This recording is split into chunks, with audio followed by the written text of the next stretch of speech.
in the video. Will I turn this off now? Yeah, just press it now.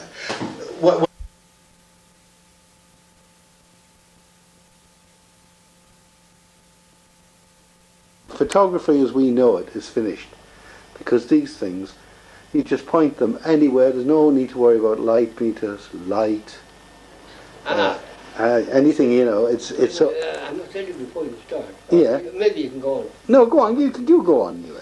There's a feature in the Irish Times, a review of an exhibition of American paintings, loaned from a museum in Detroit in the National Gallery. And somebody was asked what they made. You have it there in the paper there as well. Somebody was asked. Hello? Hello, Jack. Hello there. Hello. Happy Mac birthday. is here. Hello there, Mac. I always wish people a happy birthday. I can't think of anything better to say. How's the weather? So it's more exciting than the weather. It's just as much of a lie.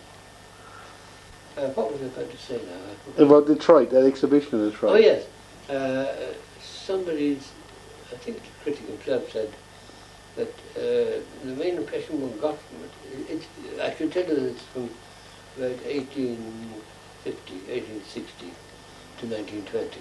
It comes from the main period of modern photography. Right. Or photography, full stop, after the daguerreotype.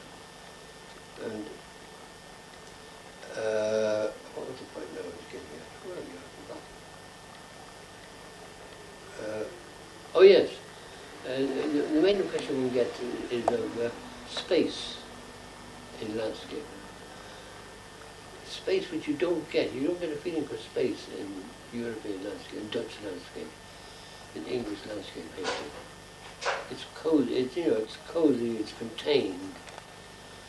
But in American landscape painting, it's very romantic, and you get a feeling of endless prairies and mountains and rocky mountains 300 miles away, showing on the horizon. Yeah, because the one who did that in photography was Ansel Adams. He used to have these long sort of prairie sort of scenes and right. Moonscapes and things like that. That's right. Well, that's the kind of thing they're showing. Well, the other side of it then was there was a genre kind of painting which the critic described as folksy. People in farmhouses that having meals or performing simple farming tasks, tossing hay and shackling horses and cattle and that sort of thing. And that's rather folksy. But quite apart from that, there's a different section of portraits. I won't deal with them. But there was also a section of photography and some superb female nudes. Lovely. It only showed one in the paper, but I saw some others elsewhere. And these were done, this again is not covered in the critique in the Irish Times. These were done by somebody who was very much into nudes. I know difficulty in getting young ladies in the 1890s to take off their clothes. He built a kind of hut with planks that you could take away so you could get bright sunshine coming into darkness. And he was able to light them in a way which wouldn't have been feasible at that time in photographic lighting.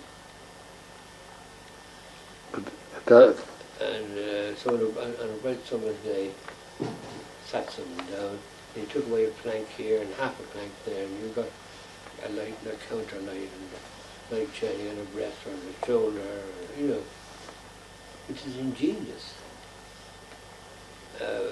It's a ploy that was also used in the Renaissance in the masks performed in the Medici palaces. Right, let's see how that.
Where an article you wrote about the Gingerman? In the Statesman. Yes, but this is not. This is something else. I don't know. That was John Levy's first outing. I outed him. Ah. You know the way Yes. outed. Yes. Out of the closet. Yeah. History of the Ginger Man, published in Penguin, paperback today. I never saw that book. Were you something to do with that? No, he wrote it. Ah, he's trying to straighten out the... No, nothing to do with that. He wrote the history of the legal wrangle with Gerodius. A gentleman from Ohio, Gaynor Stephen Christ. Who It says. who better, yes, whom you knew rather well. Yes. Well, this is... seems a good article. Ah, this is John Levy responding to all these Is it? Yeah, yes.